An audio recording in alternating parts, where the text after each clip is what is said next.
All right, we're going to go ahead and keep it moving. So if I could get everybody back to their seats, please.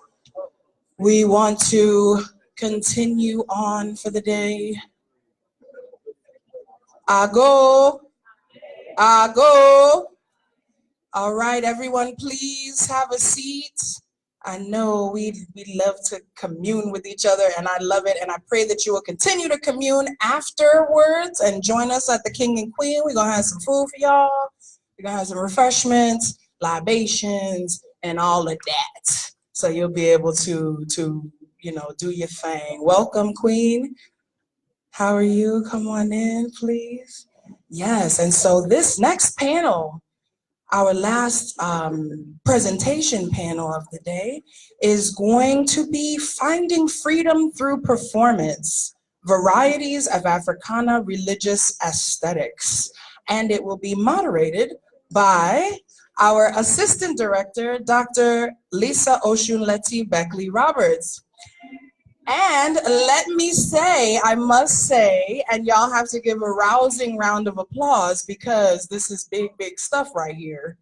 I need y'all attention because this is important because this don't happen every day. Professor Dr. Beckley-Roberts was just granted tenure, yes, on Tuesday. So we give thanks and praise. We are so grateful. Congratulations. We love you. We've been doing this for a long minute. Neither one of us was doctor yet at the time that we started this. And so we love you. Congratulations. And that it would happen right before you came down here. You already know. It was all this ADRSA energy bringing it. So, at Jackson State University, yes, she is at Jackson State University. So y'all up from the area, and she's also the chair of the music department. She's also a hip harp chick, black harpist. One of the few, y'all don't know no other black harpists. All right, that's my Ore, that's my bestie right there, okay? So let it be known. So we invite her up to come on and introduce our panel for us. Yeah, come on up, yeah. And she's gonna introduce the speakers for us. Yes, thank you all. I'm so happy to be back at home. Last year, the day of the conference was our show. I also directed an African drum and dance ensemble, so I was really torn and sad. So I'm happy to be back. Yeah. We know that there is no elevation for our people without the arts. This is a comprehensive approach to empowerment, and we sing, we dance, we perform our reality. We create and manifest through the arts. So I'm really excited about this panel that is about to come. We're gonna open it up with a paper on voodoo in opera, which is so dope. I'm so excited. And Dr. Jillian Johnson-Rogers of Lawson State Community College will be our presenter. Please welcome her.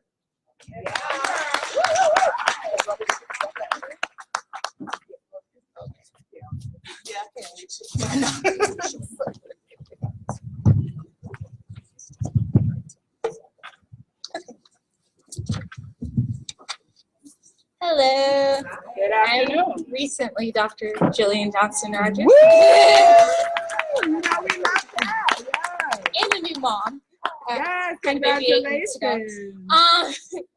I'm excited because this is actually what my dissertation was on, and so I'm happy to be doing my first presentation here, first academic presentation. So I'm looking at commercialization in opera and how that transpired. I got the idea from being the only African American in my doctoral program.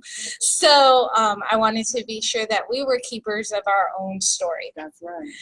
So what first tried to look at is voodoo in America, and I specifically looked at Louisiana because I thought Louisiana slavery was interesting, being that the French and the Spanish who own Louisiana up until 1803 were very lenient and actually very tolerant of the practices of voodoo ritual, and their slavery wasn't as harsh as chattel slavery, although all slavery was pretty harsh. They are the reason we have Congo Square in downtown New Orleans. So they allowed for Congo Square to let the slaves meet and partake in different rituals and maintain their culture and their language, and also have free market. And also during Spanish and French rule, slaves could leave the plantation and make money outside of being enslaved, which I thought was interesting.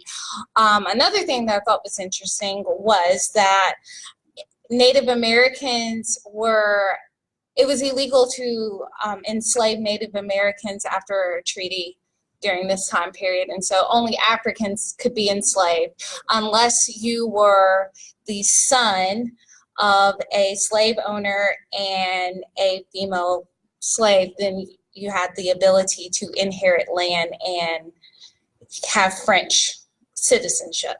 So that was interesting.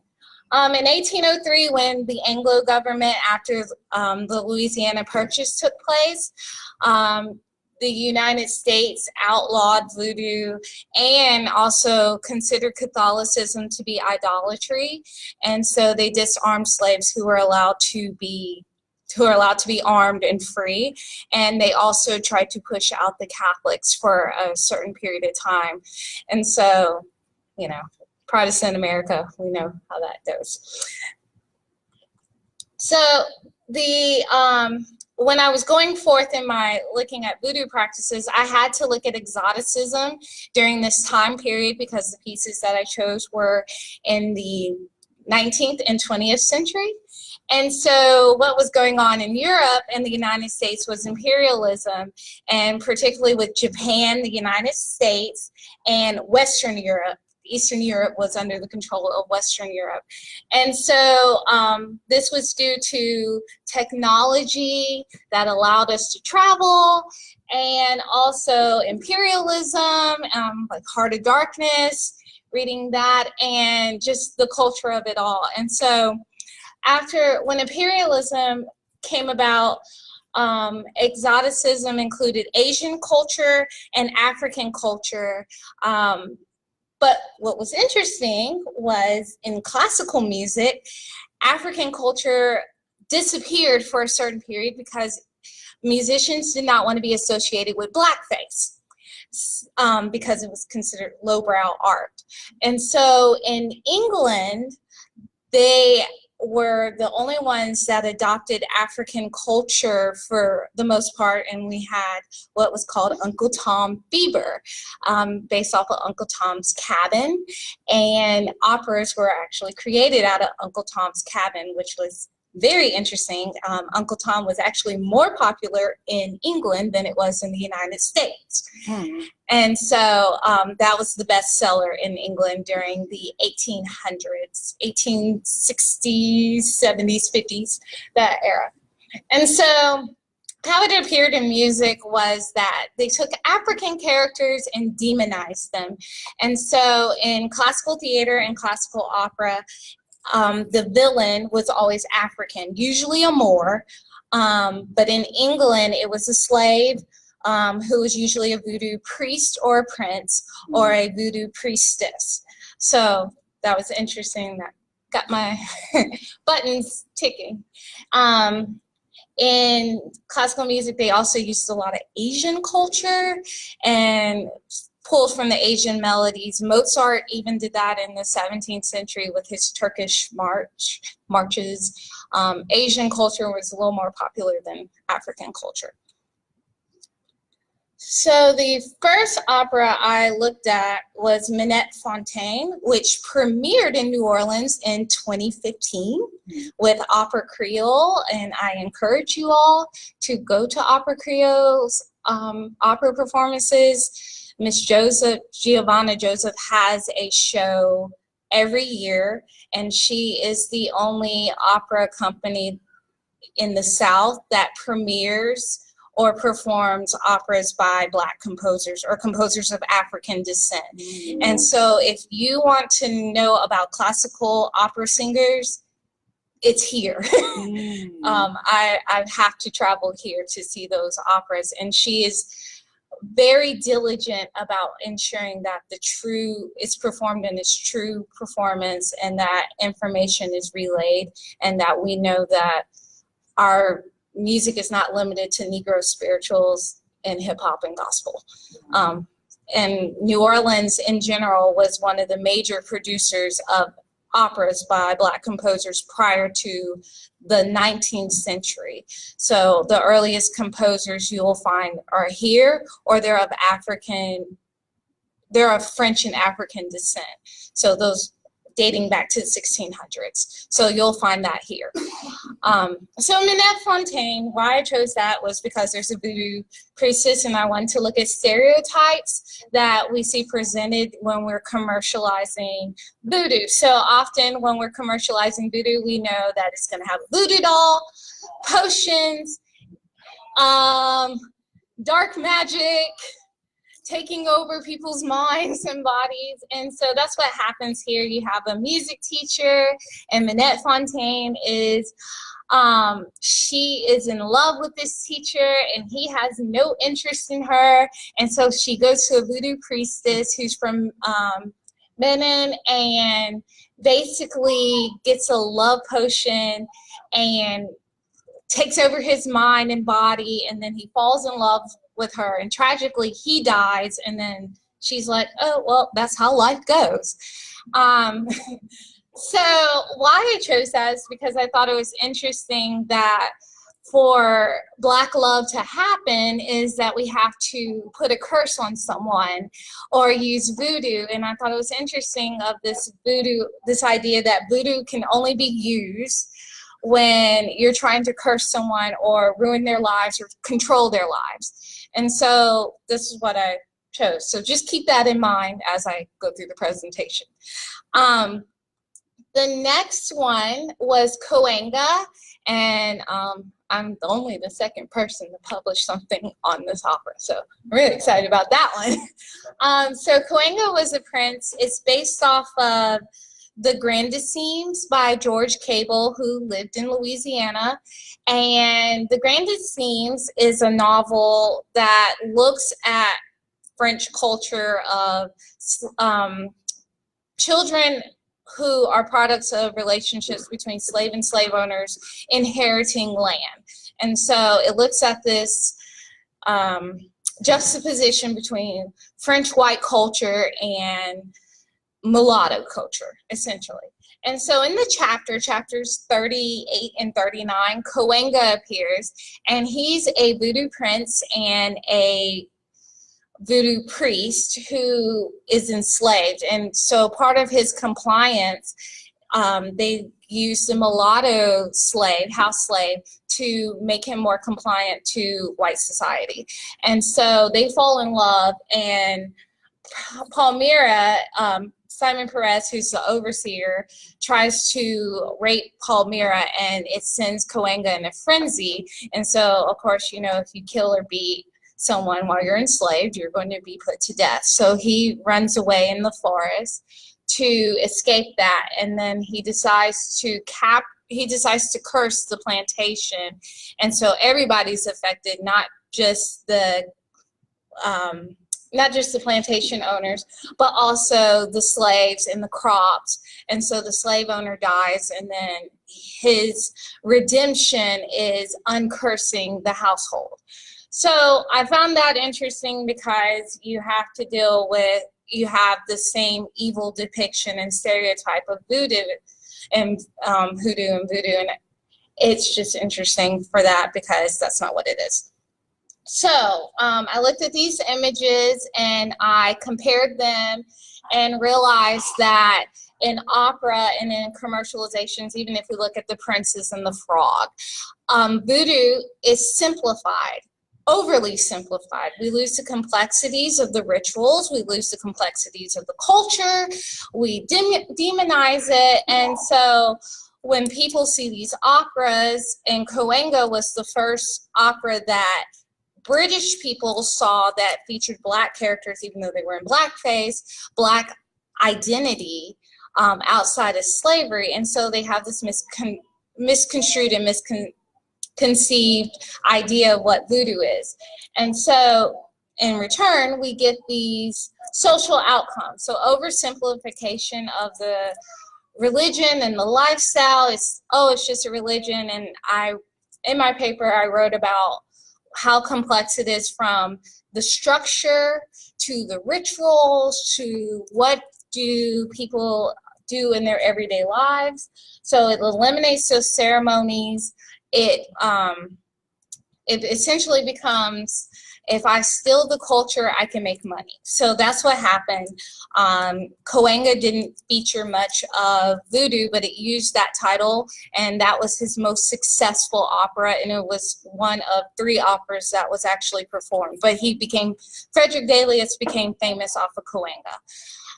William Grant Still, who is an African-American composer, his was not performed because it was seen to be too problematic, even though because it featured voodoo in a Catholic city. Then you have promotions of negative stereotypes such as dark magic. We know that voodoo lifestyle and voodoo is not a dark religion or culture.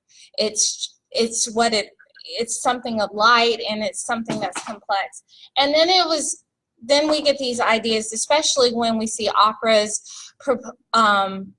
performed at majority of white audiences, which is usually what's the case for opera, is that they see Black culture as evil and tend to stay away from it. And so what I concluded is that we have to be our own historians and keepers. And I did find that William Grant Still had a more positive outlook, even though the opera ended tragically, than white composers that have used voodoo. And so I'm hoping that by showing this information, that more people go and seek out the operas that positively reflect Black culture, and to get them into mainstream opera so that we see a more diverse audience.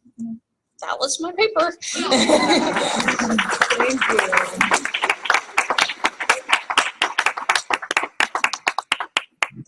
How much time? I have 2 minutes. Does anybody want to ask me questions? Because I know this goes over people's heads. Anybody have questions? If not, you can email me. I'm great. I answer my emails. You can ask my students. So yeah, I hope you go and see Afro Creole stuff. Okay, thank you. Thank you.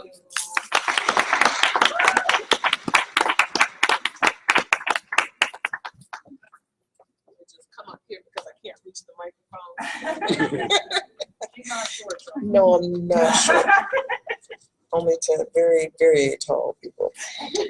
Thank you so much, Dr. Johnson Rogers. There you are. Thank you so much.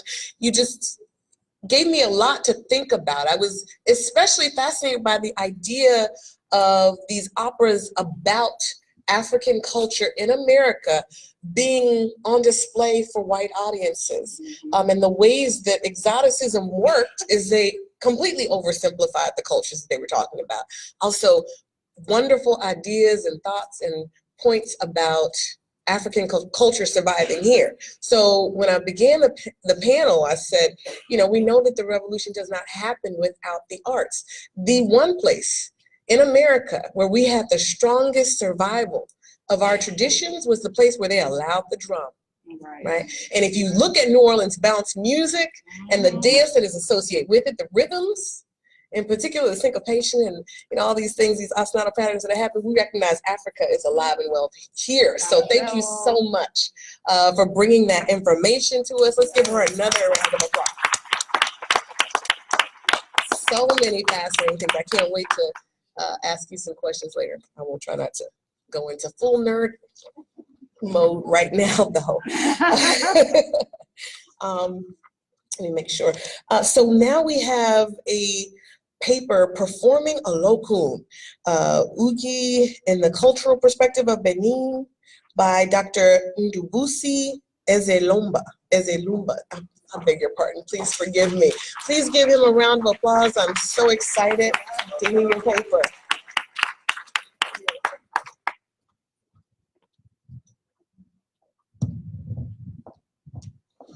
Good afternoon, everybody. Good afternoon. My name is Ndubuisi Ezeluomba. I am the Francois Billion Curator for African Art at the New Orleans Museum of Art. I resumed duty as the first African to curate the African Art collection at NOMA in 2018. In 2018, you heard that? Yeah, before I came, Bill Fegley has curated the same collection for half a century. Oh, wow. So I am tasked with a huge responsibility of, projecting Africa appropriately here in America. I was born and raised in Nigeria. Specifically, I grew up in Benin City, where I'm going to be talking about today.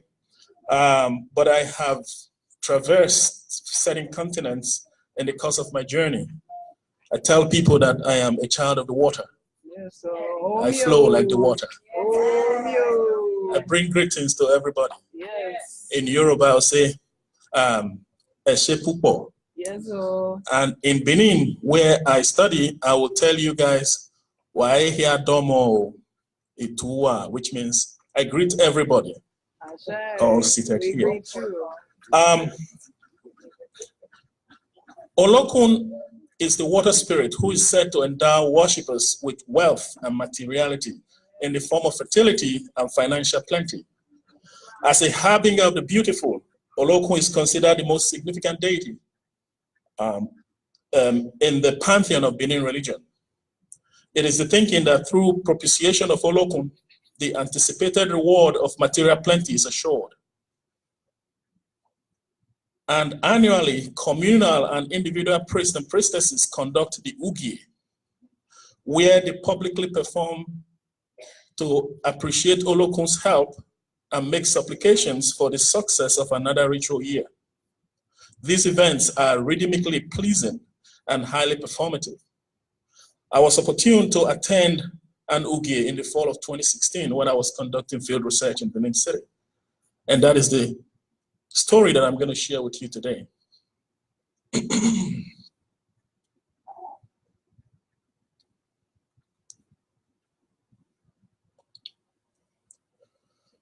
Okay, I'm going to read out from my script. The mood was joyous as worshippers and other members of the community and supporting cultural troops gathered to celebrate the Ugie Olokun, which is the ritual thanksgiving in honor of the blessing Olokun has bestowed on Madame Ekato, the priestess you see there. One of the longest standing Ohen Olokun in Uzevu quarters, an area about few minutes northwest of the palace of the Oba of Benin. After arranging the performance stage, the audience began to gather around, bringing with them assorted items of gifts. The supporting cultural troops and invited guests, such as myself, began to make our way to the seating area reserved for us.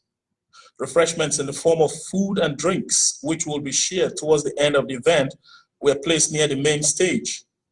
Due to the small nature of this particular event, there was no need to erect canopies outside.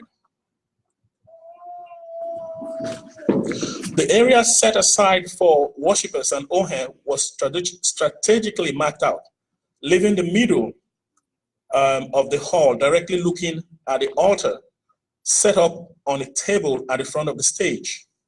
It was within this perimeter that the dance performance will be carried out. The placement of this shrine gave worshippers and Ohen a sufficient space for dancing and other kinds of movement. But the shrine was also a space in which many of the dances that will be done throughout the event will be performed. When dancers go out of the boundary of the marked out perimeter, they will come to the altar and make a gesture of salutation to Olokun before they stop dancing. The other members of the public who have come to watch the event were dispersed within and throughout the building that doubles as Madam Ekato's shrine and performance arena. Almost as soon as the venue was declared open, seated drummers began to test out their drums and preliminary music began to emanate. As worshippers and the Ohen began to come inside the performance space, they signaled that the Ikpema are the drummers, to begin to beat their drums. But other Olokun worshippers would later support the drummers by introducing the Ema Olokun, the Olokun drum, which are significant shrine objects said to activate the ceremonial mood and help activate Olokun while the ceremony develops. I would like to push the play button on that slide. One worshipper gestured to the commencement of choral song. Oh, no. No. There should be a play. If you click, there will be a play button. The play will come out. Click on the slide itself. Put your mouse on the slide. And if oh, it's not working?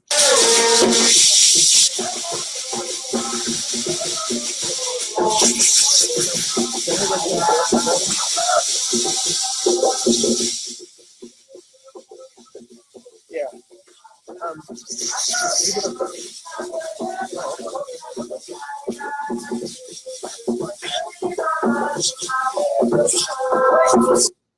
Singing has a great effect in the process of various ritual activities within the shrine or even any religious event.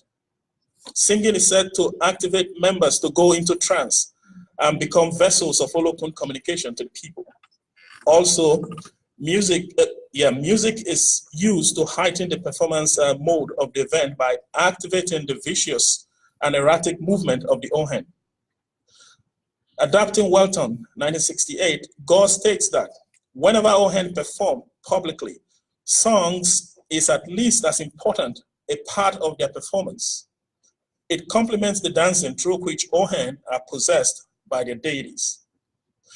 And it is true that songs can be led by the performing Ohen or by followers, depending on the situation. Finally, song can be used on other occasions that include the recounting of oral narrative and during invocations. The song below are some that were sung during the performance. A close look at the lyrics will suggest immediately the essence of Olokun worship. Admonishing a childless person to come and see what children can do was a subtle admonition to take to Olokun worship and be assured of bearing children. For the second song, it is also a straight jab at the current socio-economic situation and how traumatizing the situation can be, until one depends on Olokun to carry the worshippers through these turbulent times, making sure that one does not stumble or fall. I put up the song, oh, it's not even legible. I put up the song, I didn't want to kind of repeat them. But I will try and maybe sing the second song, which kind of touch upon the socio-economic conditions of many people in Africa.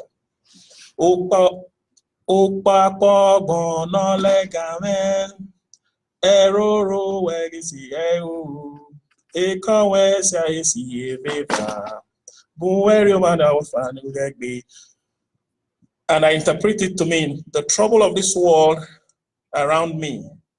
When the heavy breeze blows, I begin to have double mind. Come and rescue me, our Savior, so that I don't fall. These songs are very repetitive, and they were sung at intervals. It was like a reenactment of the need for us to, return back to the veneration of Olokun and be assured of all these beautiful things that the deity promises all his worshippers. While the singing situated the importance of the event, it also helped to further entice non-members to decide to come and consider becoming worshippers of the deity. Members of the public in attendance were especially excited as they realized that not only was Madame Ekato's Ugie was about to begin, but that she will soon perform and would later provide them with food and refreshments. It is likely that many of the ordinary people who converged for the performance had come for refreshments that goes along with this event, rather than for the actual spiritual experience towards which the event is actually geared. Ugie ceremonies are usually performed at the discretion of an Ohen or a priestess, usually within her own shrine space, such as Madame Ekato, or in another predetermined location, such as junctions. We talked about the Kalunga lines and the divide of the cardinal directions and the different phases of life. Today, worshippers and non-worshippers alike, we are in for a real treat, a public and masterful performance of the dance steps of Madame Ekato, as she brought salutations to Olokun and other deities alike. Until this point, only members were fully ready and aware of what was about to unfold. Before Madame Ekato was ready to perform, as she later informed me, the spirit of Olokun and the spirit of Iziza, the spirit of the wild wind, had kind of come over her. She stood up to encourage the Ikpema, the drummers, to intensify their drumming and urge women shaking the ukese, the maracas, and those beating the gongs and ringing bells to more fervent activity. Viciously gesturing to the drummers to accelerate, she began to feel the spirit. A sensation not easily defined or understood by those not deeply invested in the esoteric knowledge of Olokun veneration. Push the play button on that one. When her spirit was charged, her shoes were removed for better traction. Her Izuzu, her hand fan, was sporadically tossed and turned. Her head scarf almost flying off her head, and her cell phone safely placed on the table where the mini altars were set up. It was known that during the actual dance performance, such items on her could fly across the arena and conceivably be destroyed because of the vigorous action of the dance. As the drumming and singing intensified, the excitement steadily increased. Madame Ekato blew a whistle that she held between her lips in varying intensity, synchronizing with the drums and chorus songs. Her whistle, she informed me later, also enhanced communication with Olokun. On seeing Madame Ekato dance, new initiates were eager to perform in the open space. Older members continued to clap and sing, and some priests and priestesses with verbal shouts and quick rattling of the maracas, gongs, and bells. I will not forget the ecstatic mood that led to an impromptu dance by a new initiate. After dancing a while, the initiate fell to the ground, her mouth ajar, as she screamed, "Ayo!" Ayo is a spiritual word for Olokun. Thinking that she had passed out, I abandoned my video and photographic camera and made my way to help resuscitate her, but I was rebuffed. They said that she had been transfixed and that she was receiving messages from Olokun. For another half an hour, she lay on the ground in the center of the intense drumming, clapping and singing. As she began to regain consciousness, Madame Ekato arrived and instructed some women to carry her into her inner sanctum where consulting room was located. Since at this point the event began to look intense, I decided to forego every other activity and instead focus my attention on Madame Ekato's Ugie's performance so that I might effectively observe every aspect of the celebration. Madame Ekato's performance started with the announcement that she was ready to begin her dance, her Ugie.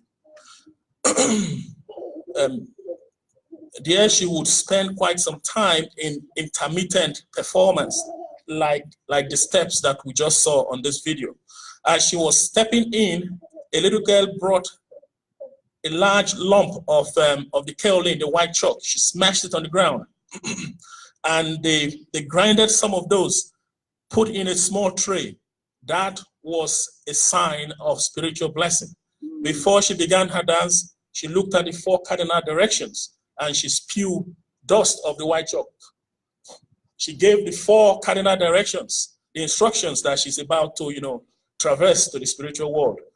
This will continue, and there was intensive dance going on and on and on. Then it got to the point where you know, she now became really very vicious because she has kind of, you know, transfixed, and she was now in the spirit world. She was now looking erratic, just as you see now. She was speaking in different voice, but there was continuous shout of "Ayo, ayo, ayo," which means that she has got into the spirit realm.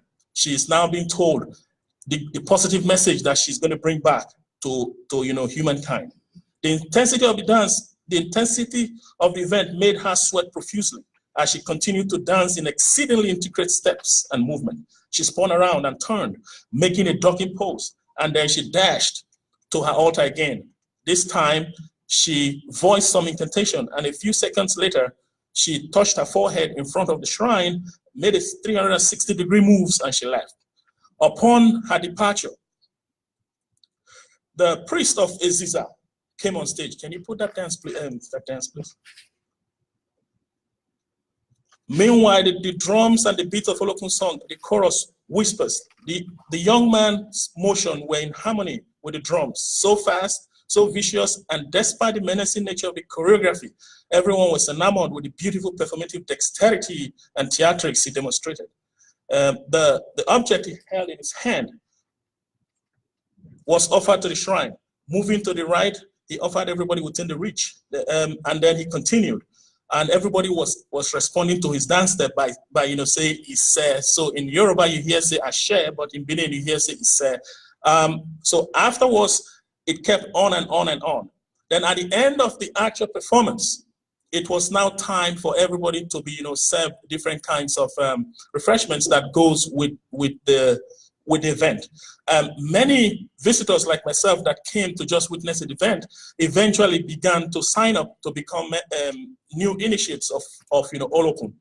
I'm sorry that my time is up, but I'm just going to leave you guys with this very last video and kind of, you know, show from the visual of that video that what every successful end of year ritual of Olokun is about is captured here, because there is the assurance of, you know, material plenty in the form of monies that you will see being sprayed on the floor, and there is the promise of, you know, fertility for all female members and even male members, and for everybody who care to, you know, listen to Olokun, and those that come to become initiates of Olokun going forward.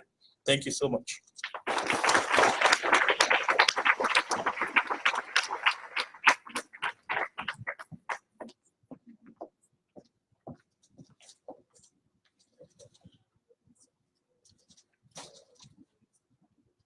Let's give him another round of applause. I just wish we had more time. I know everybody, we all want more time to hear more about that. But again, thank you. So many inspiring thoughts and ideas. We always talk about how what we do is different. I can't remember the author who said, you know, that Europeans go to church to pray to God, and we go to our sacred grounds to become God. And that happens even in the church house. Let's be clear. People catch the Holy Ghost, not with the passionate preaching. That piano hit. Dun, dun, dun, dun, dun, dun, dun, dun, dun, dun, dun, dun, dun, dun, dun. That's when it happens, right? And we understand, yes. Yes, my mom will be so proud. I remember that part. You know, and even with the changing and controlling our breath to sing, and then the communal action of call and response, that's where our music works, right? We exchange that energy, and that is how we shift what happens. That's how we manifest our magic.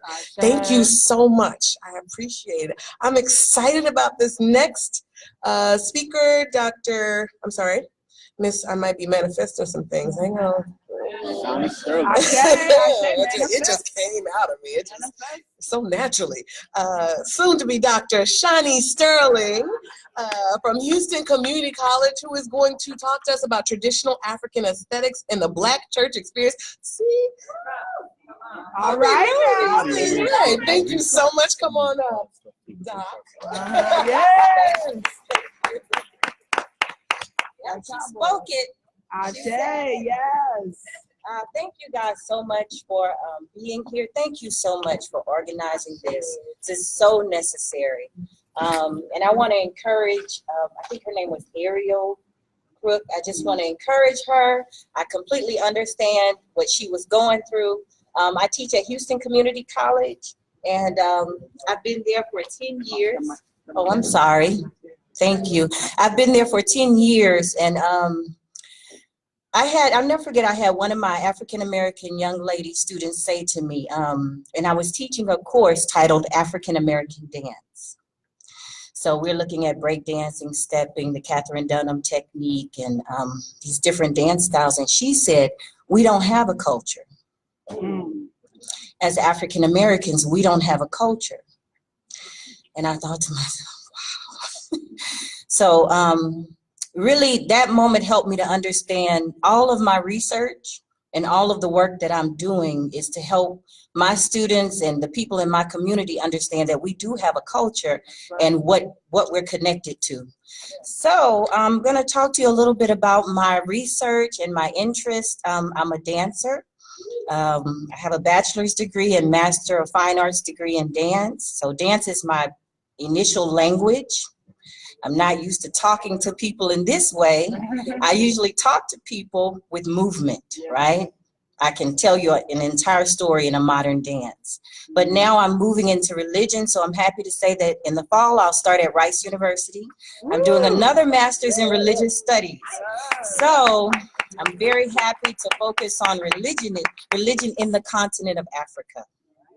So, like I said, I started studying ballet, modern jazz, tap, in mostly European environments. Most of my teachers were white.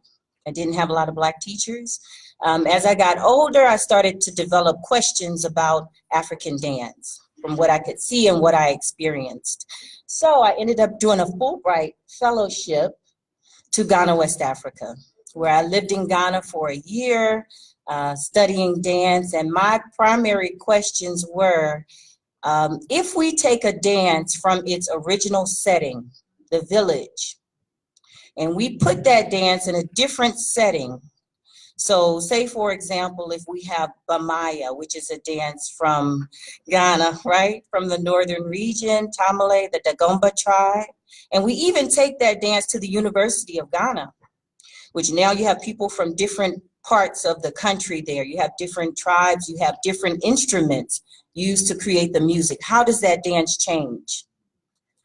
So now we're not even talking about out of the country. And then we take that dance, and from the National Dance Company, they perform it in the US, or they perform it somewhere else, or they teach it at my college, which I've also organized a dance and drum festival for 10 years at Houston Community College. So we had artists come from all over, and it kind of helped me to create what I was interested in and create panel discussions and environments like this.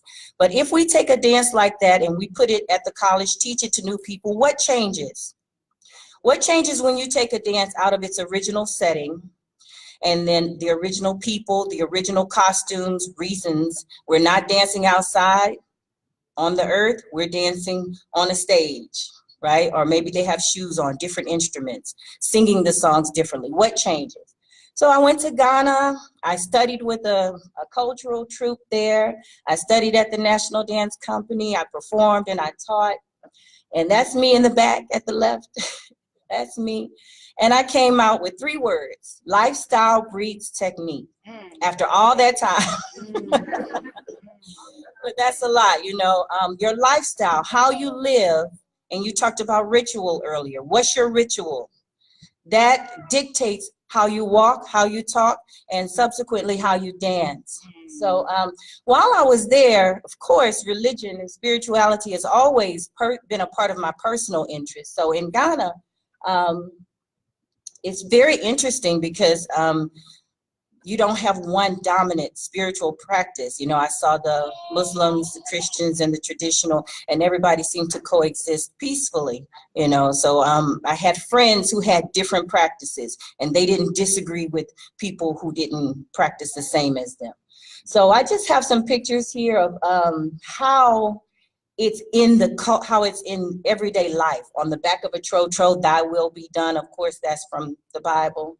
And Adam, which is my son's name, but it means God's grace in Akan. And this is one of the oldest mosques in West Africa, the Larabanga Mosque. I think it's from the 1600s it was built. But what's interesting to me, and this is St. Kizito Church in Naimah in Ghana. What I found very interesting was how this was my first time being in an environment that was people that were the same color of me were the majority. So I'm coming from schools and educational environments where I was the minority and going to an environment where I was a part of the majority. And then also in religious and spiritual environments, I saw images like this, right? So he's not white. Let me just say that, right? So this is profound. It might seem simple, but the choice for me to take my children to a Black doctor, and that's what they see from birth to age 18, is profound. And the reason why what she said really stuck with me, talking about inequality in healthcare, is my son, who did have a Black doctor from birth, and he's 19. He's a student here in New Orleans. So he's living here alone, had to go to the emergency room last week. So, I was thinking, looking at him, people can develop. He's a young Black man. He has dreadlocks. We should not judge, but some people do. And he went to the emergency room alone, and he fell asleep. They told him he was discharged, and he was awakened by 3 police officers that escorted him out. That's how he woke up. So it's heavy. What she may be experiencing is very heavy, and we have to understand our responsibilities while we come to this work. That's right. So even this image is a drum, but it's actually the, what do you call this thing in the church where they? Pulpit, right. So we're looking at culture being intertwined with the religion and spirituality. At the bottom is an Adinkra symbol. Jinyami, it means unless God says it or ordains it, it's not gonna happen. So then this presentation I also use for my students. So I'm sure you guys already have a lot of knowledge of the slave trade and its impact. But when we look at things like African American dance and dance in America, I always like to go back to the slave trade, because we can't even talk about the subject of dance, Black dance here, if we don't look at dance in Africa. And dance even existed on the slave ships. So there are actual accounts of slaves who were asked to dance on a ship as part of a party. And then they dance, of course, for hours, and then realize, oh, I'm in the middle of the ocean. So you can't go back, and some choose not to go forward, right?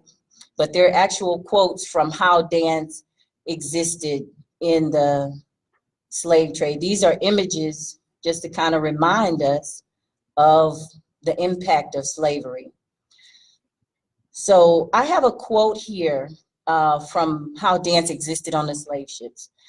So they made the slaves dance as exercise. So you take something that was a part of the culture and a part of how we worship, how we celebrate becoming a young lady, a young man, a harvest, or for prayer, medicinal purposes, and you force the slaves to do this just to exercise them.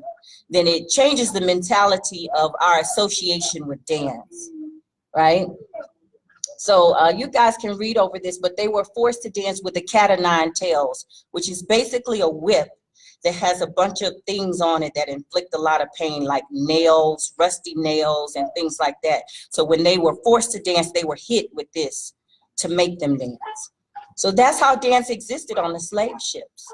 And dance did exist on the slave ships. This is another quote from that area, from that time. And this is another one. But what I really wanted to come to is dance in the Black church. And I was just told I have less than 5 minutes now, but dance in the Black church really has a lot of connections to traditional African dance. And I heard somebody talk about call and response. One thing that I discuss with my students are African aesthetics. Barbara Glass, in her book, African American Dance, she talks about African-derived dance characteristics and European-derived dance characteristics. And one of them, some of the African-derived characteristics are orientation to the earth, importance of community, percussive polyrhythm, call and response is another one, the aesthetic of the cool, making everything look cool, right? The movement is down here to the earth.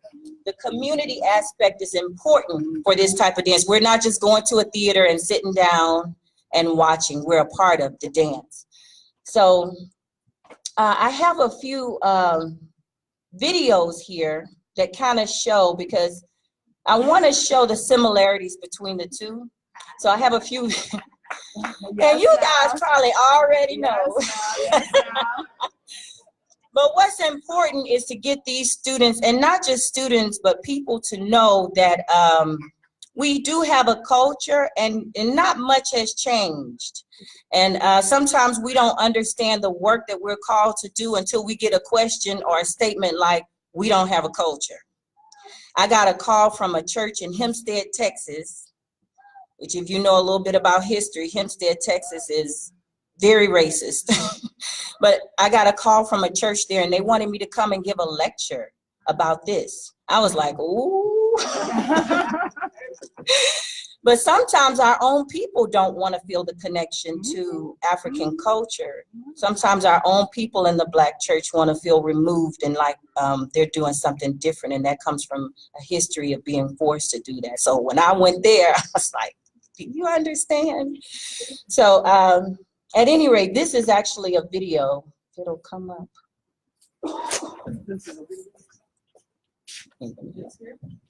Wait, let me go back to it. Okay, wait.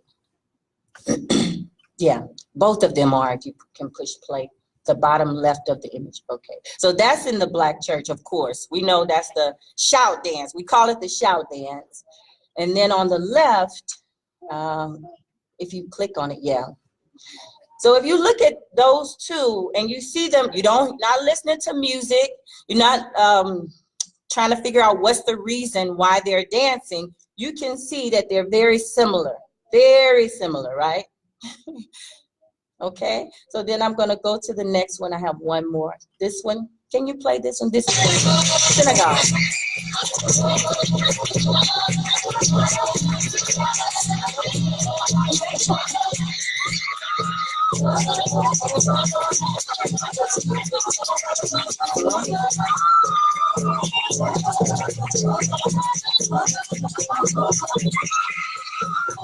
So within this, you can see that there's a lot of aesthetics there, like I talked about, orientation to the earth, importance of the community, the circle, improvisation is another one. And can you push play on this one? This is to kind of connect it to the other one.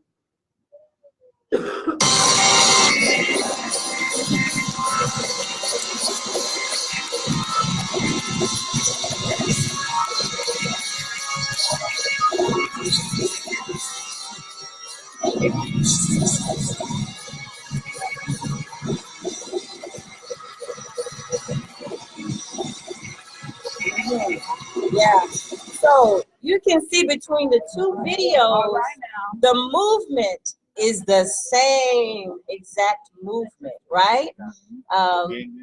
So we can say that African American dance in the Black church, specifically the spontaneous shout dance, has its connection in African dance. It's the same thing, and we're just pulling that from our ancestors.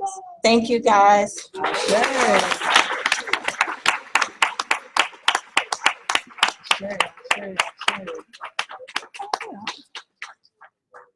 All right, let's give one more round of applause. This is just fabulous. One more time, thank you so much, Dr. Sterling. And, you know, of course, living near LA now, we can't help but notice that. What else? The crip walk, right? That's that same kind of and the feet, you know? So The ancestors speak, as the Oba said earlier. We can't only look to what we consider the high or the, you know, the mighty, right? Or whatever we consider those things to be. It's in the streets, right? Those brothers is out there pouring libation out for the homies and the ancestors every day. And if we're being honest, they probably do it more than some of us do. Hello, somebody, right? So we just recognize all of this. This was so beautiful. Thank you all for those beautiful, beautiful presentations. We are going to take one last pause for the cause. 5 minutes as our final panel, which you do not want to miss. This is our practitioners panel. These are folks, well, of course, many of us have been practitioners who have spoken throughout the day, but they are out here doing this work, and they are going to talk about how their practices intersect with this liberation project. So 5 more minutes. Please grab some snacks from the back. I don't want to take them chips back home with me. So get some little bags of chips off the table, get some water, and 5 minutes. Big Chief and Iya, please come to the front. Queen, please come to the front. And my sister AfroMystic, please come to the front.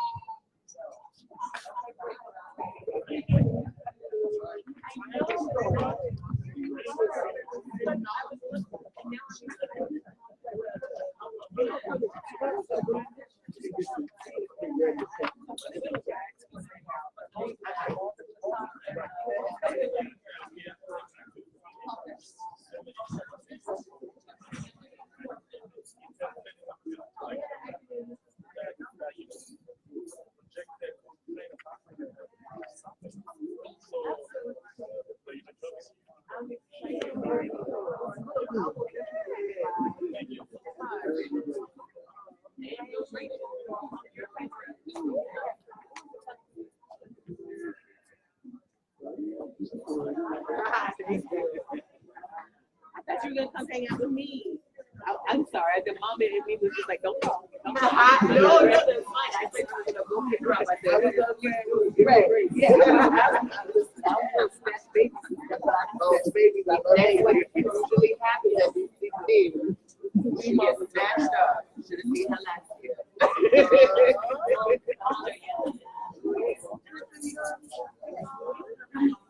The one with the opera fight? That's right.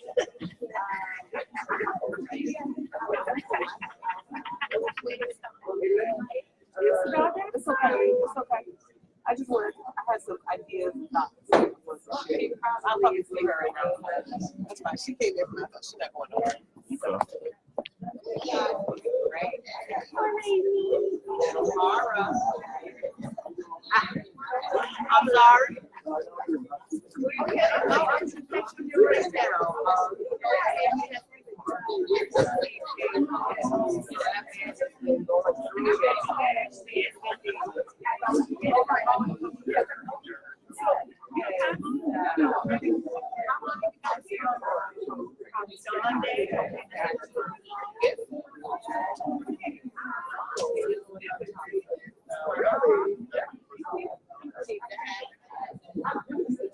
Yes, from him.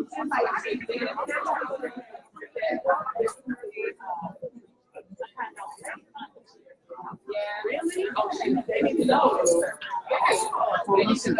I told you yesterday. Yeah, I know people that electronics will be here. Whatever. Thank you. Are you the brother?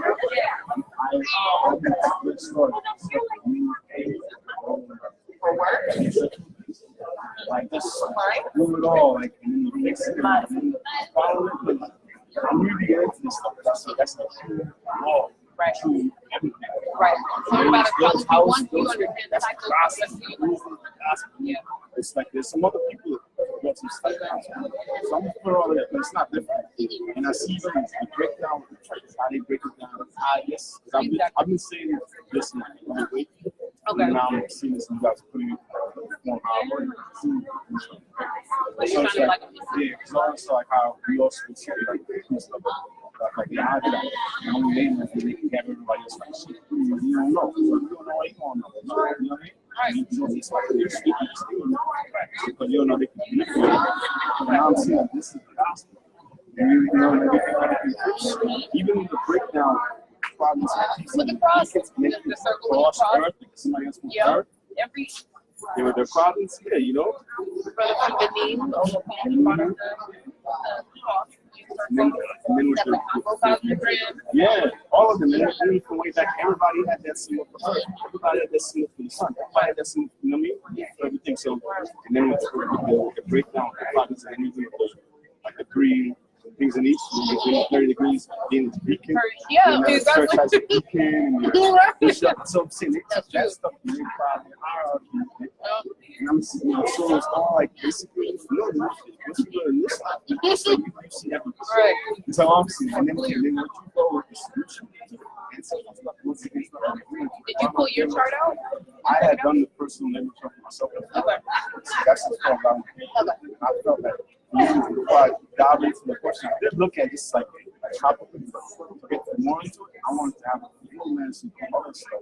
Okay. But I already saw the breakdown of once you presented to myself, mine, where it was like you see, like, I already saw it. So I was like, Yeah. it really is the thing that you could even learn everything about yourself just from that. About knowing what you described before, it's not the time. And you see it, you know, Exactly. And you understand. That's even one thing. energy, you know, I don't like That's one thing I do appreciate about it. Like, once you get it, once you get the basics of it, you don't even gotta completely master it. Once you get the basics, you understand cycles. That's all it is. Simple cycles of nature. So, you know, we're all in this mood and we thrive. We us as a circle. We're a circle. Unbroken. They're going to be many women that die. There could be some people who are always some people are going to be with the air, some people are going to be with the water and the earth. So we all have our own gradient. We're part of the gradient. And understanding astrology helps you understand, like, like the season that you were born in is the season you are in. That's how that's not your fault. Winter time, go to the heat, to the cool, by the water, dry. All right. It's just shows you. Yeah. How did you come to the switches? It's like being an experience. Being an astrologer, practitioner, it just, there was no way I could even like separate that. You know, like there's clearly this point in my chart where all these people, they talk about this point in the chart, they're talking, they're dancing around it, you're like, oh, you're my and then you're you know, what you see, I represent your past life or your early childhood, and I'm like, from my perspective, my past life, I don't wish you got it all of and then I am there. So I'm like, this is right. This is and from the perspective of right. You think a lot more sense. Really, really, really. Yeah, I'm not done. I'm still at some. It's like everything. It's much.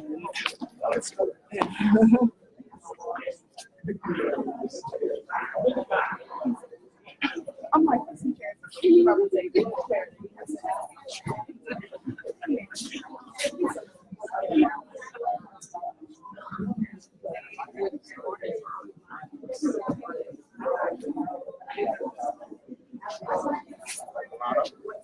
Yes, my love, thank you.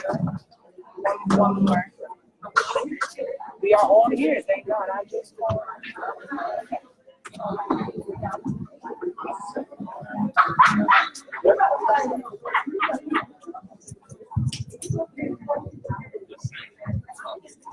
All right, I'm gonna ask our panelists to join us at the front, and for everyone.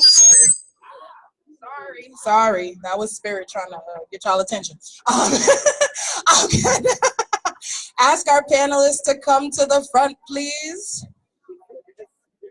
writing work, because sometimes, you know. I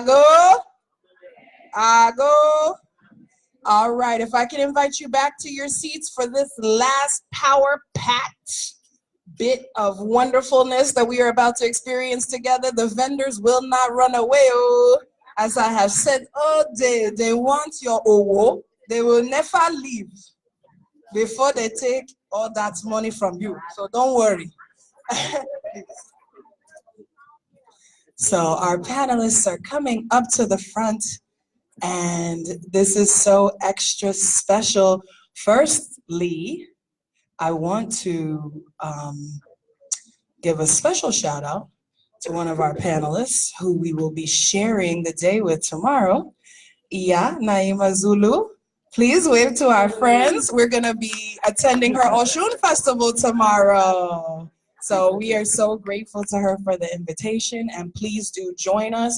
All the information for the rest of the weekend's activities are on the schedule that you have at the bottom on the back.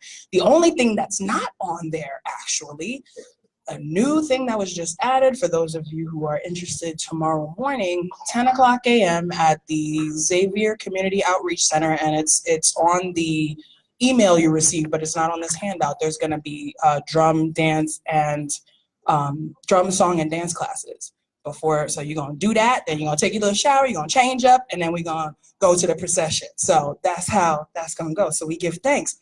I'm so honored today to welcome our illustrious panel. We have Big Chief Shaka Zulu with us this afternoon. We have Naimah Zulu. We have the AfroMystic. And we have Queen Kalindah Laveau. And they are all, this is our Africana Liberation in Practice panel, because they are all practitioners of various traditions. They're going to tell you a little bit about what they do, how it relates to liberation. I will just say briefly that Big Chief is in the masking tradition, which we often know as the Mardi Gras Indian tradition, but he'll tell you why he doesn't call it that and what's behind that. We have Naimah, who also is in the masking tradition and also an Osun priestess, and Ifa. AfroMystic, our beautiful queen, she is an astrologer and a conjure woman, and she is also a licensed hypnotherapist, so she uses that in her practice. And then Queen Kalindah Laveau is a voodoo queen here in New Orleans, and so she's going to tell us a little bit about Louisiana voodoo and New Orleans voodoo, and talk about they're all going to talk about how their practice relates to liberation and what got them started in this and how they're working to liberate our people. So I will start with you, Big Chief. Good to see you as always. Great, thank you. I'll try to be as brief as I can on the tradition. I guess I'm here to speak about the masking tradition here in New Orleans, and once again how it relates to liberation here around the world, pretty much. But I guess the word liberation in itself speaks about the culture in general, because the culture mainly started out of resistance. Like many African traditions in the U.S., many of them have lived for a very long time out of resistance. The Black masking Indians is no exception. You may hear it referred to as the Mardi Gras Indians, because Mardi Gras was the day that we came out and masked our African carnival traditions in the city, because we didn't have to have a permit from the city during that time.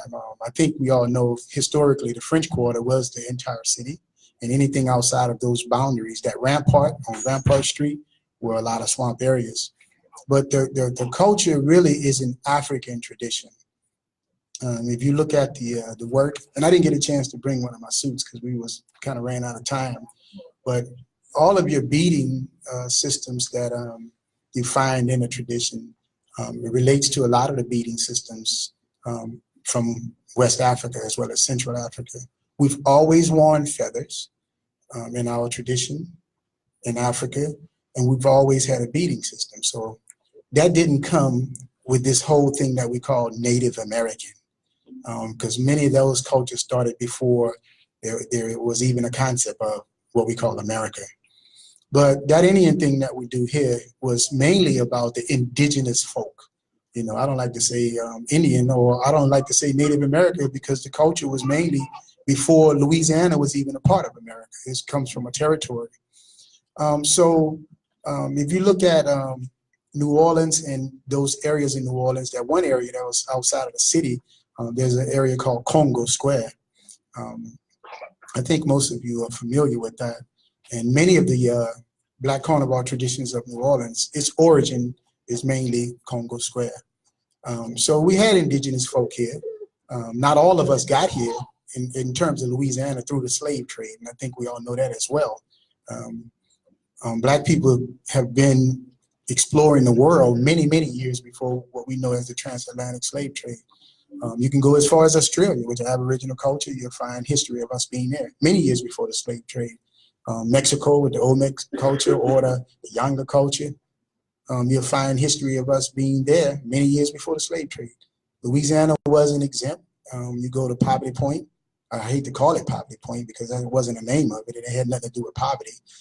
There's mounds there still today, and there's a history there that goes back hundreds of thousands of years, and that's history of us being there, because mounds are basically like pyramids of us being present there many years before the slave trade. So that indigenous culture have always been there. The African slave trade didn't come to what we call Louisiana at that time till around 1718 or 1719, I think. I'm not sure, but one of those dates.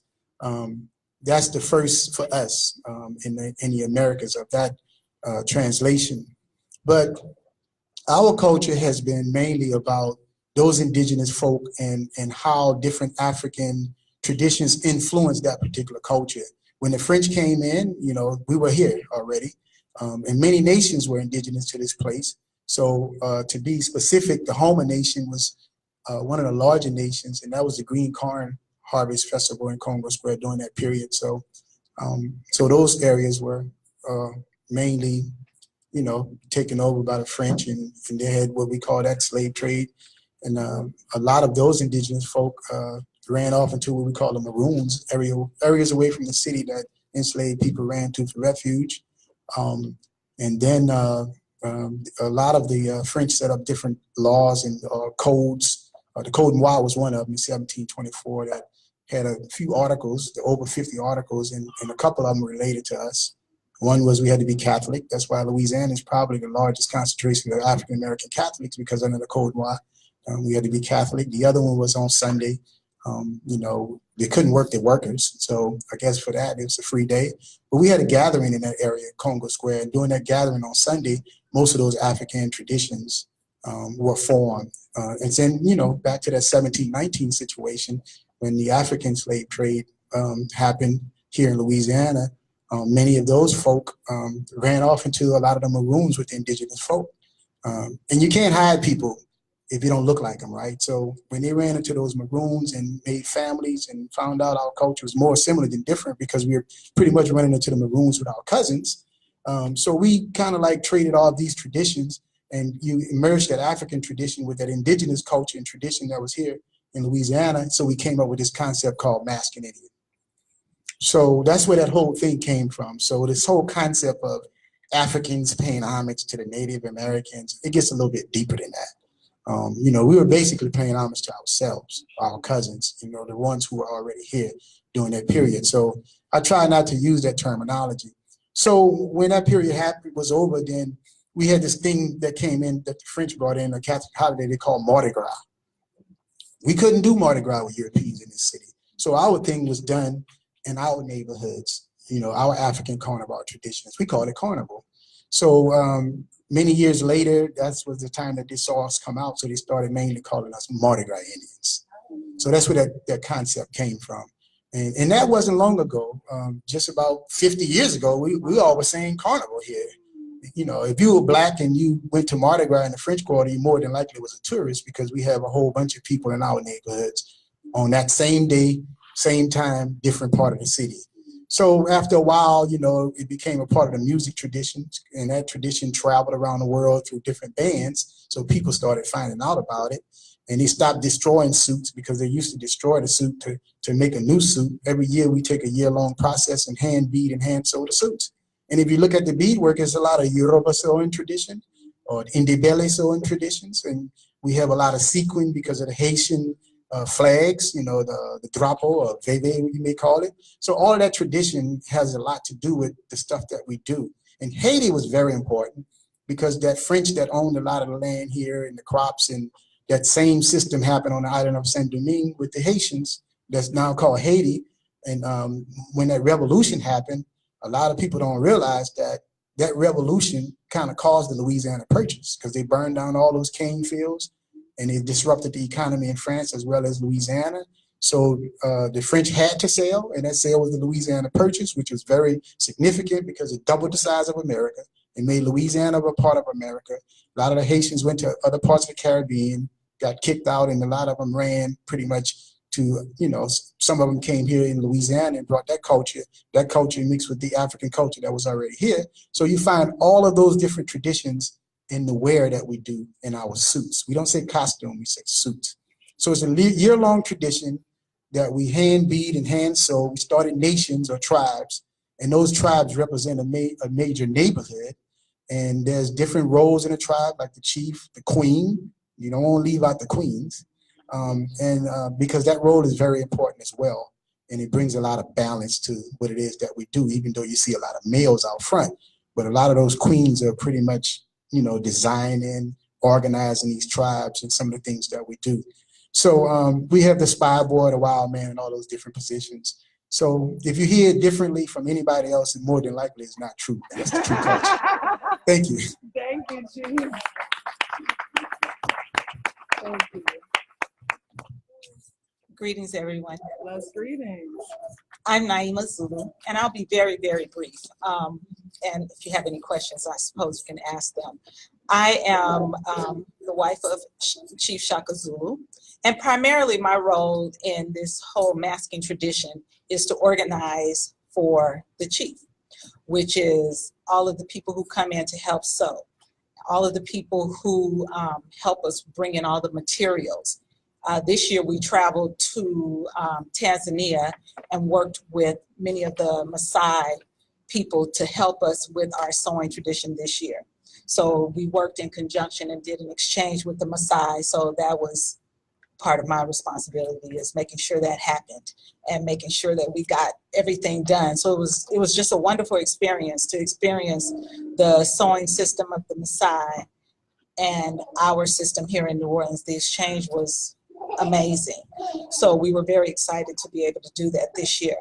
And the other thing is, the liberation part is, for me, has been to be able to put this story on stage. So if any of you were able to see Voices of Congo Square last year, then it was to basically share this story with the world. So we're still working on that tour and bringing that pretty much to the world and traveling. Outside of the masking tradition of the Indian, our family is also maskers on stilts. So my daughter, my husband, our brother-in-law, my father-in-law, me, we all are stilt dancers to a certain extent. So we can share our traditions of Africa as well as America all over the world. And we've traveled quite a bit to share these traditions with the world. So I'll leave it at that. Thank you. Thank you. Thank you.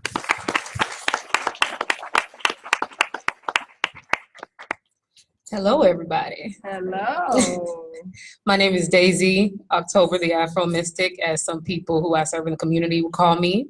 Please don't mind me. I've been up for 24 hours. I have not slept since I saw some of you yesterday. And it's cold in here, and I'm slowly dripping on out. But thank you.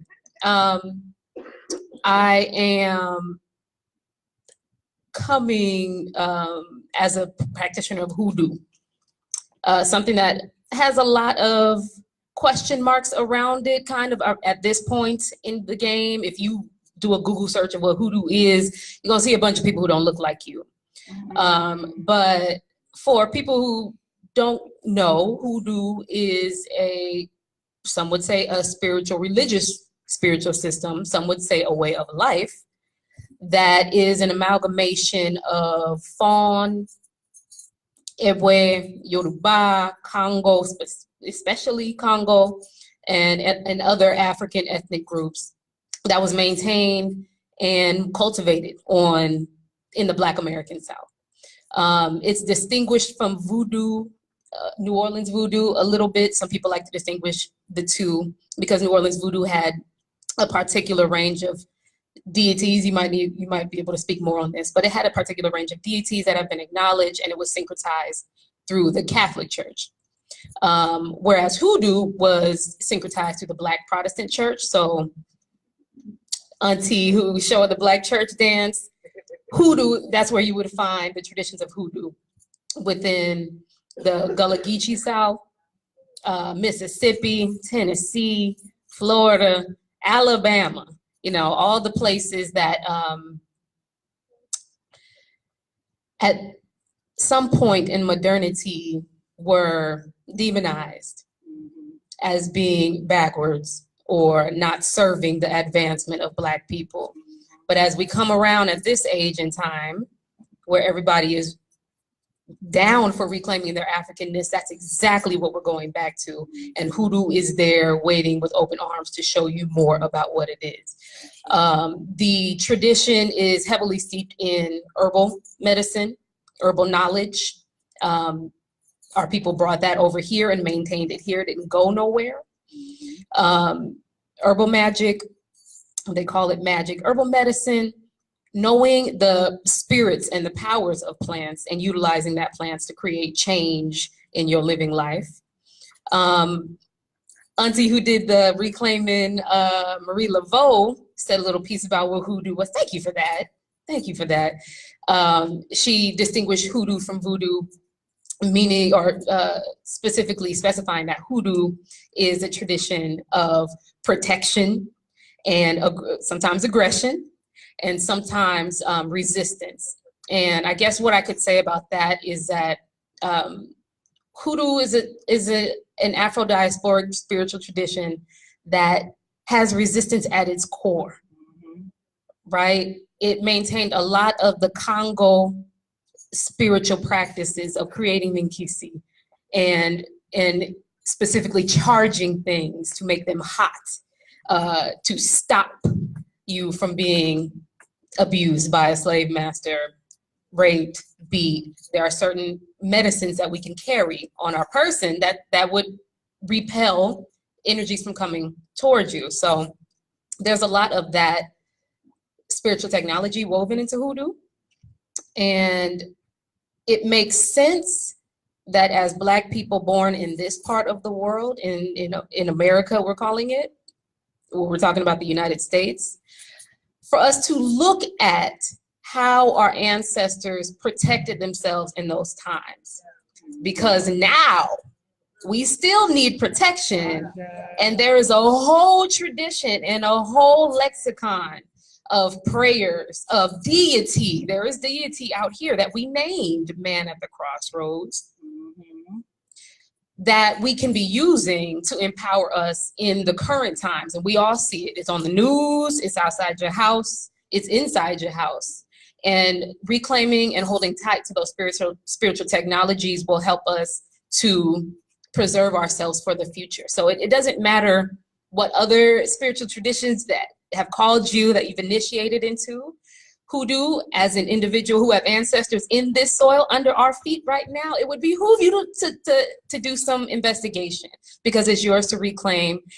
And considering that hoodoo as a market, there are white people who don't have ancestry within the context of the Black American South making $60 million a year selling products that your ancestors either taught them how to make or that they stole from your ancestors.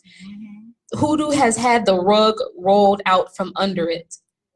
And it's time for us to protect it as much as, a Mambo would be protecting Haitian Voodoo or an Iya protects her Orisha, we also need to protect this very, very new, growing, underground, but also capitalized on system of spiritual belief. So I don't know how long I've been talking, but I'll go ahead and pass it. Thank you.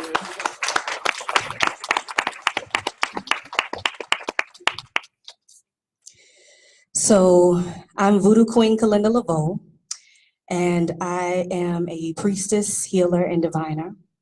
And I have a lifetime in the tradition and 21 years in the vocation.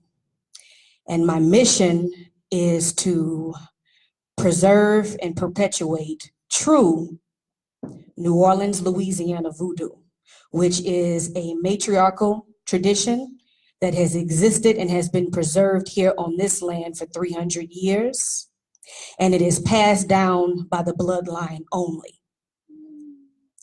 So even though we're in New Orleans right now, there is a lot of confusion about what New Orleans, Louisiana voodoo is. And I will say New Orleans and Louisiana as it relates to voodoo interchangeably because it's the same.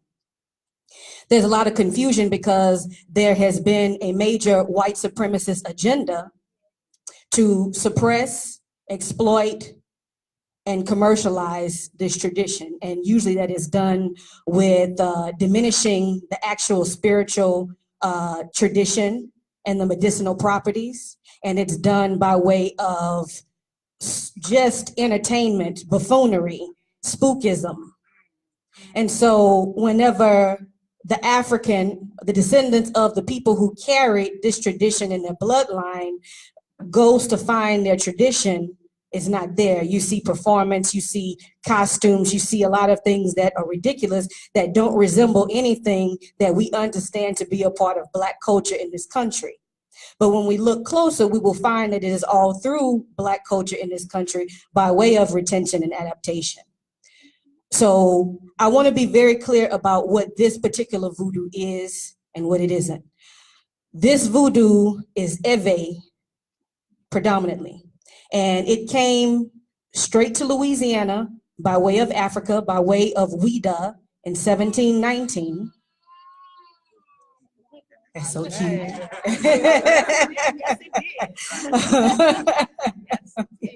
In 1719, and this was some years before Ouida was annexed by the Kingdom of Dahomey. So this voodoo is Ewe, it is not Fawn. It is not of the same lineage as Benin and Haiti. It is different. Our tradition is passed down matriarchally. So the Queen Mother carried the lineage, and that's why there's an emphasis on the Voodoo Queen here. And then when you go to the Fawn, that lineage rests on the Arata Kings. So it's more of a patriarchal tradition. So this tradition, when asked about, what does this mean to freedom of our circumstances here? If freedom can be defined as the power to think and act and speak as we choose without the restraint or hindrance of any outside forces, I can agree with that, but I would say that as African people, we need to be able to be in touch with a true understanding of our own identity. We need to have a sense of self-worth. We need to be connected to our sense of lineage and history. We also need to be connected to our sense of power and protection, and that's what voodoo is. When we look in Louisiana's history, now, oftentimes there is a lot of attention given to the Haitian Revolution, but we also had quite a few rebellions here on this land even before the arrival of the first Haitians. So when we look back through Louisiana's history, we can look at the Samba Bambara conspiracy of 1731. We can look at the Minas conspiracy of 1791, and also the Point Coupé conspiracy of 1795.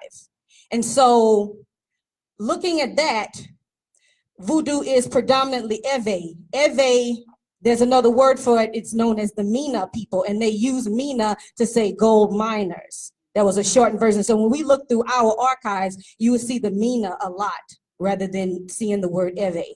Also, we had the Congo here, and they came with their Nganga spiritual traditions, and also the Senegambia with their Grigri traditions. And these were entire traditions of medicine, not just a bag or not just a pot.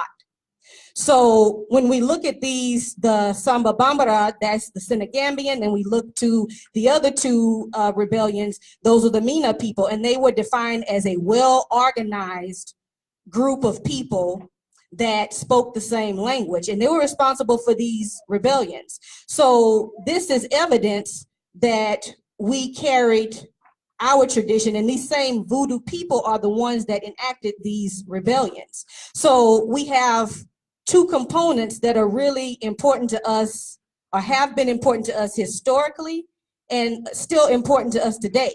And one is the spiritual medicine component. And the spiritual medicine component has the ability to heal us even today from the traumas that have been passed down directly from slavery to the descendants even today.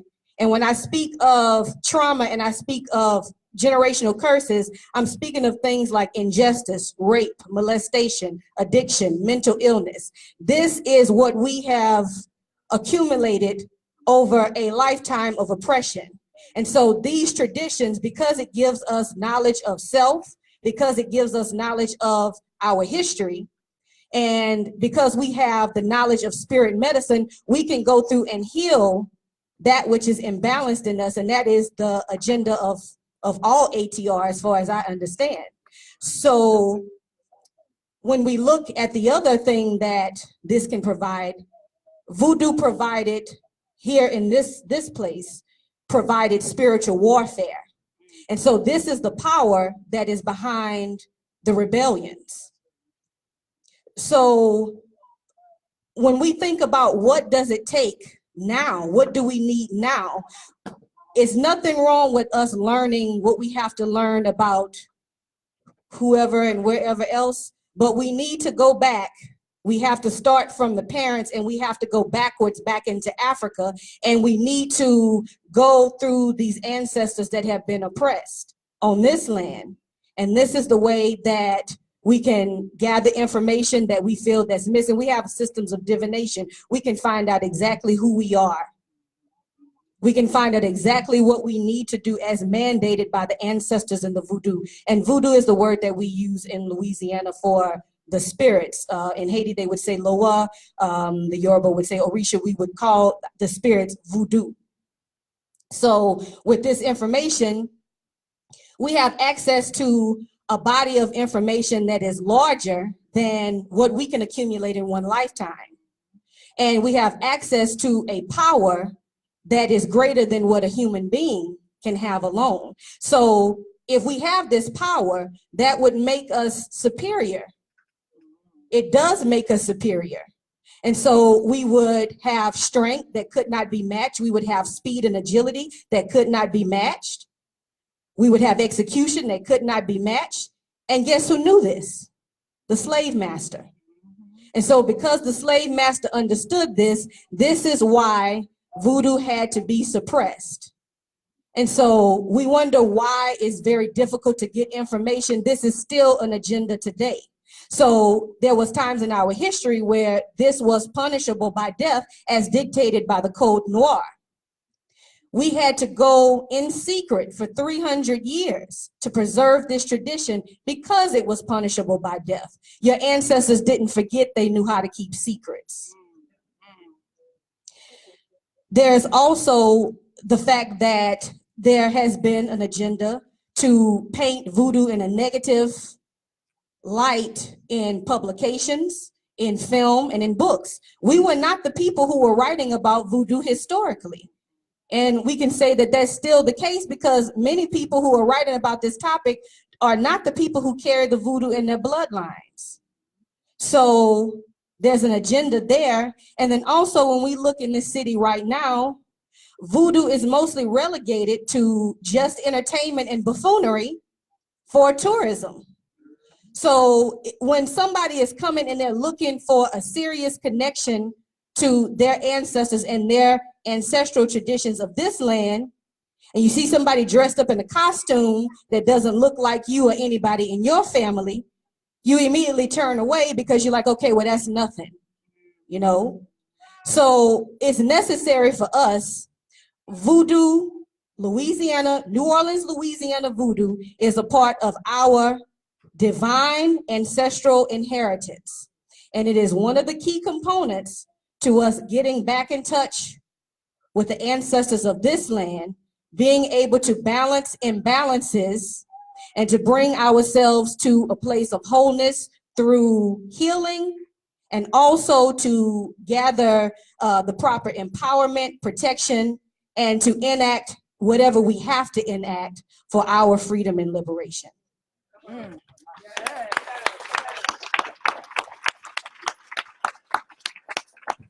Thank you all so much. And I just thought it was incredibly important to have, especially those who carry the traditions of this land, this place, this city that has so much history, that has so much spirit, that has so much of what it takes to get free.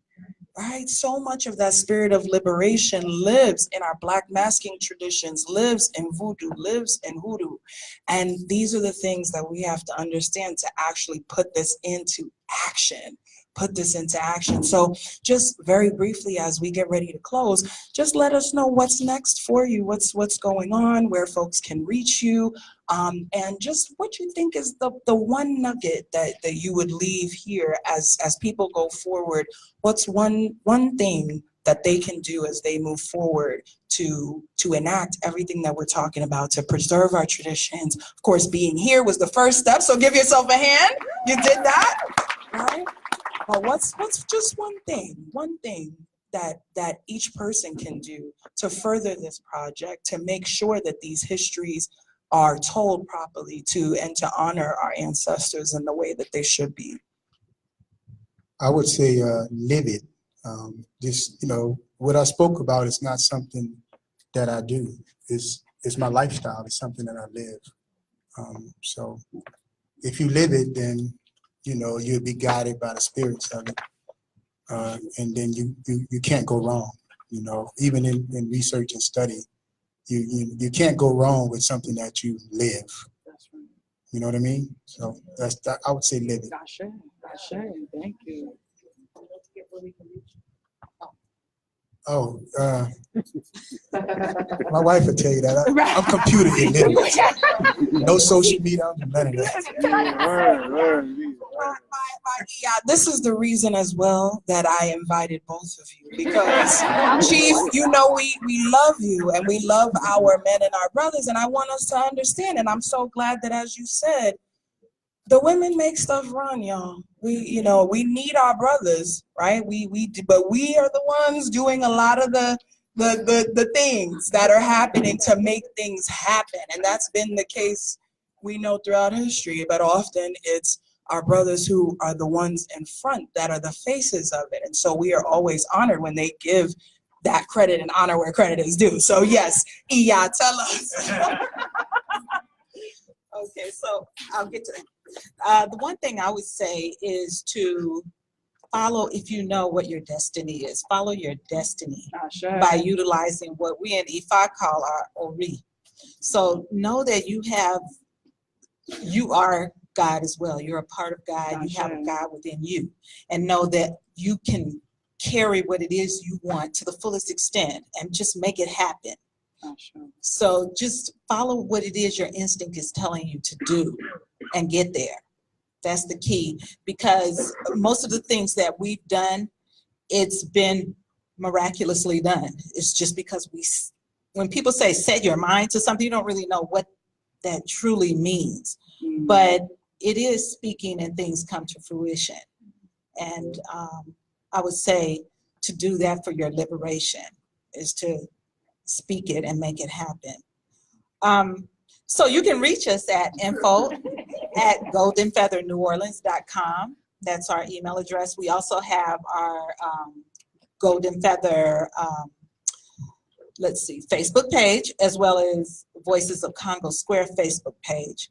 And Voices of Congo Square, as I mentioned, is a stage production that was written with the help of Dele Husbands of Forces of Nature. I'm a dancer, so I was one of the artistic directors for that production.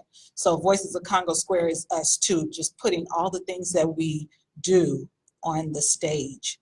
And that is something that definitely we used and said, this is what we're gonna make happen. It seemed impossible, but it has come to fruition. It is definitely a production that costs $50,000 or more to make happen. And it has happened, and it's just, it has come to fruition. Okay. Follow that or read.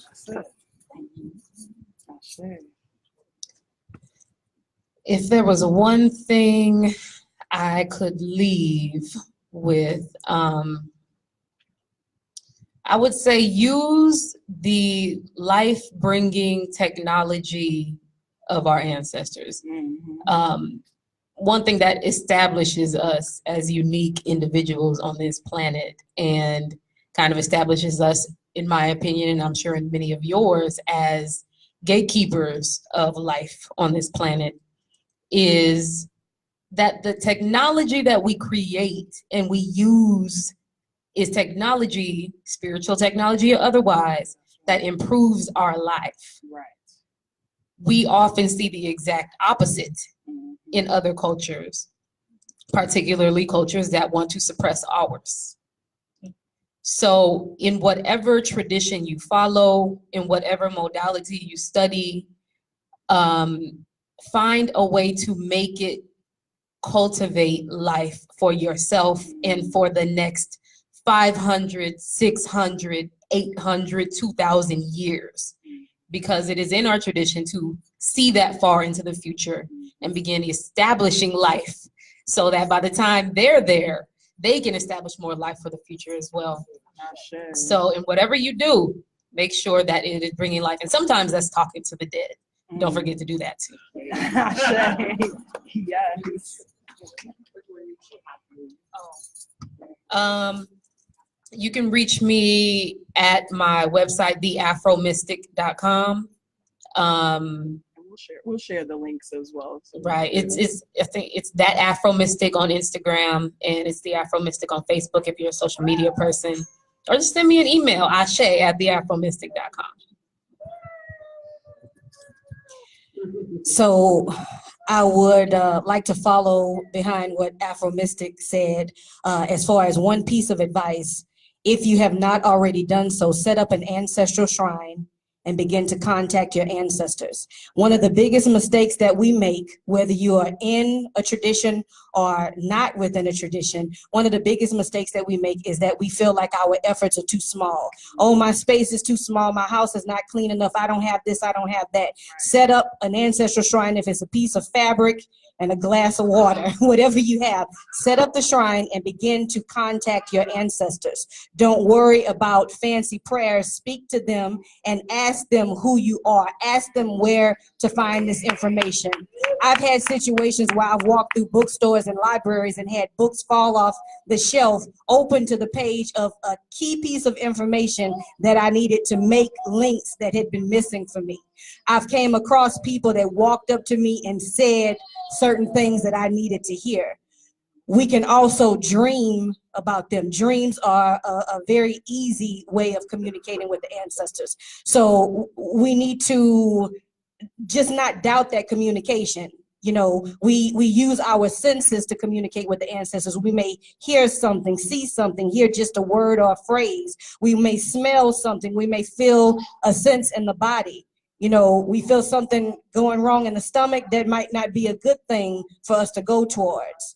We feel that warm, tingling feeling that feels like a warm blanket wrapped around you that might be where you're being led to. So when we begin to look for information about these traditions and we go and we read something that does not seem like it contains the essence of mama or papa or big mama, then we know to give it, you know, take that with a grain of salt and look somewhere else. So the most important thing is just to connect with our own ancestors. They will be the sounding board. Anybody coming our way trying to sell us something or push some belief or some idea on us, the ancestors will give us that information to put a halt to that and to go in another direction.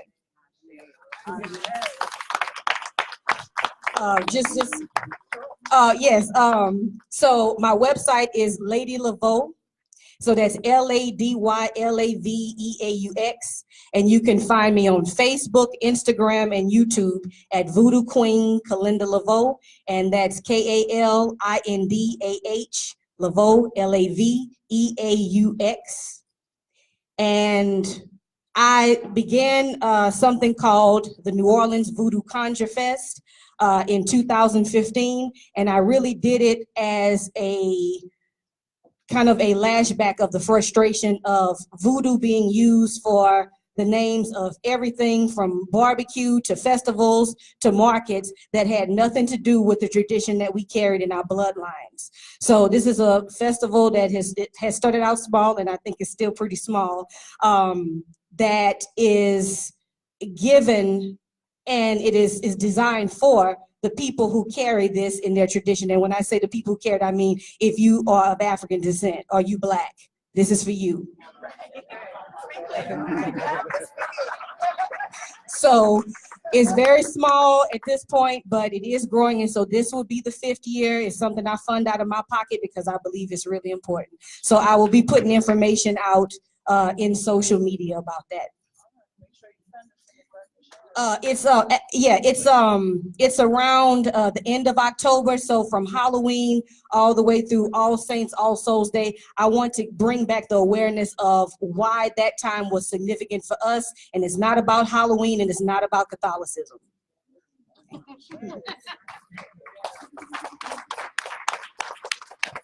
Let's just give them all a most rousing round of applause for closing us out with so much power, so much passion. Just call on the ancestors. That's all you got to do, all right? As our queen said, don't talk about what you ain't got, okay? I live in a one-bed, I got all it takes, even while you're eating your food tonight, just take a little spoonful of that food and put it off to the side of the plate, right? Ask for a little salad plate and put it on the side. Just small gestures, right? That's all it takes. That's all it takes. Thank you all so, so much. Thank you all. Give yourselves a hand. It's been a long day. It's been so beautiful. We are just so, so grateful and thankful to all of you for being here. We are going to reconvene together at 7:30 at the you got the golden feather on the mind. I missed, we rolled past yesterday at the King and Queen Emporium, which the address is on your program. I was just informed as well that tomorrow the procession for the Oshun Festival will still start at the place that it says it's going to start, but the after celebration is going to be somewhere different. So I will send you an email. Y'all are all on the email list for that you got your tickets through. So you'll get an email with that address tonight, okay? But the procession still starts at the same place, the corner of Dauphine and Jordan, tomorrow at 2 p.m. Dance classes, Go on the Facebook page or on your email and get all the details. And so just thank you so much. Blessings. Let me ask everybody to stand up for a moment.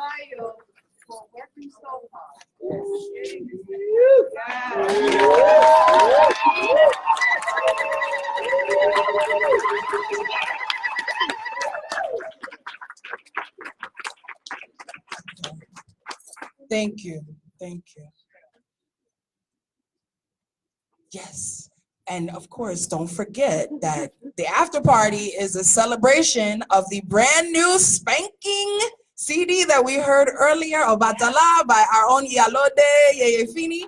So she will be performing live tonight.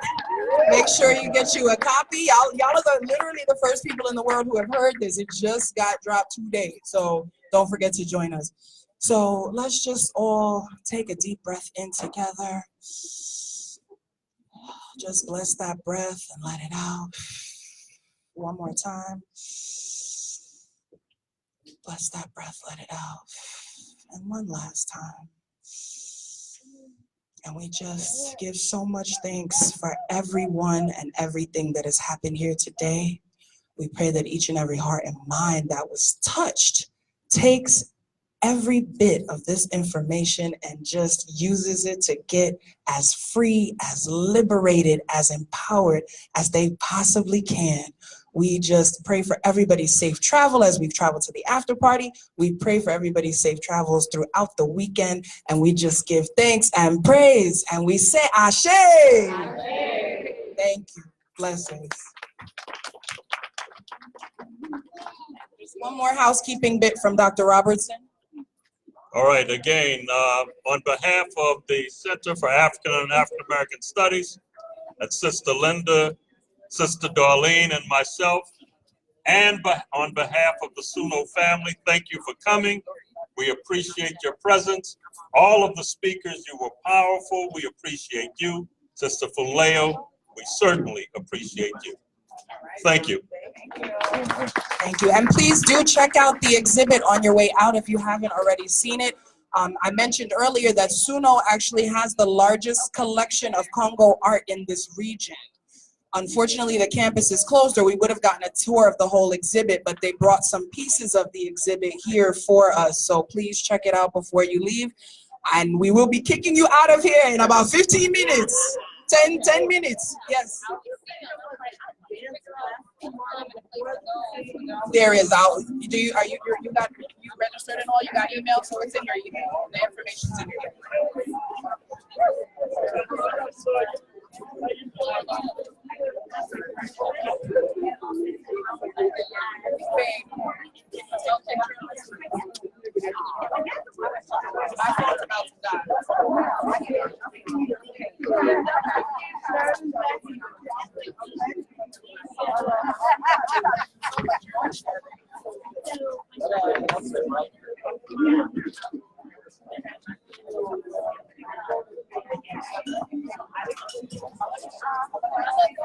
Right, I'm like, come on, make sure we look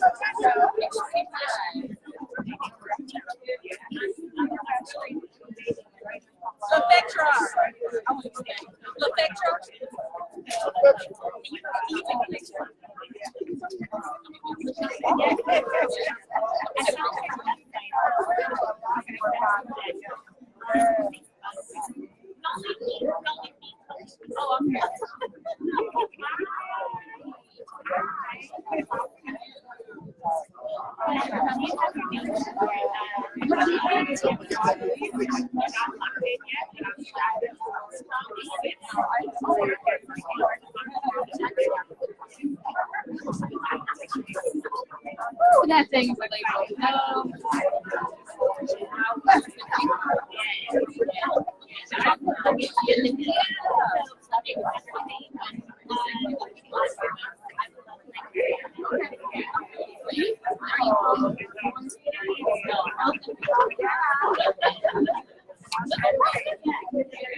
Come on, folks, we'll shut this down.